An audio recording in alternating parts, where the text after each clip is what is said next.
بسم اللہ الرحمن الرحیم۔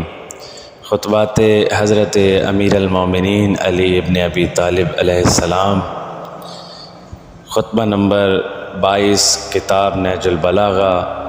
یہ خطبہ امیر المومنین علی ابن ابی طالب علیہ السلام نے اس وقت ارشاد فرمایا کہ جب آپ پر قتل عثمان کا بہتان لگایا گیا۔ حضرت علی ابن ابی طالب نے اس وقت فرمایا کہ معلوم ہونا چاہیے کہ شیطان نے اپنے گروہ کو بھڑکانا شروع کر دیا اور اپنی فوجیں فراہم کر لی ہیں تاکہ ظلم اپنی انتہا کی حد تک اور باطل اپنے مقام پر پلٹ آئے۔ خدا کی قسم، انہوں نے مجھ پر کوئی سچا الزام نہیں لگایا اور نہ انہوں نے میرے اور اپنے درمیان انصاف برتا۔ وہ مجھ سے اس حق کا مطالبہ کرتے ہیں جسے خود ہی انہوں نے چھوڑ دیا، اور اس خون کا عوض چاہتے ہیں جسے انہوں نے خود بہایا ہے۔ اب اگر اس میں ان کا شریک تھا تو پھر اس میں ان کا بھی تو حصہ نکلتا ہے، اور اگر وہی اس کے مرتکب ہوئے ہیں میں نہیں، تو پھر اس کی سزا بھی صرف انہی کو بھگتنا چاہیے۔ جو سب سے بڑی دلیل میرے خلاف پیش کرے گا وہ ان کے خلاف جائے گی۔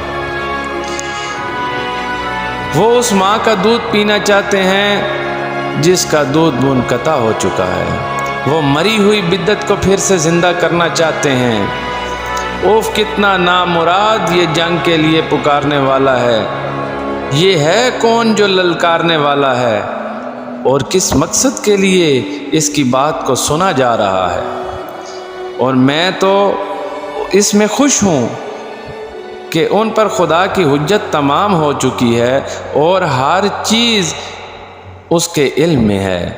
اگر ان لوگوں نے اطاعت سے انکار کیا تو میں تلوار کی باڑ ان کے سامنے رکھ دوں گا جو باطل سے شفا دینے اور حق کی نصرت کرنے کے لیے کافی ہے۔ حیرت ہے کہ وہ مجھے یہ پیغام بھیجتے ہیں کہ میں نیزہ زنی کے لیے میدان میں اتروں اور تلواروں کی جنگ کے لیے جمنے پر تیار رہوں۔ رونے والیاں ان کے غم میں روئیں۔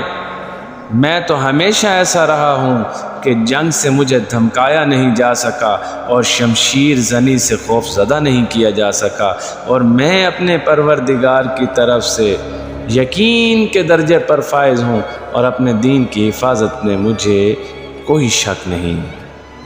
اللہم صلی علی محمد و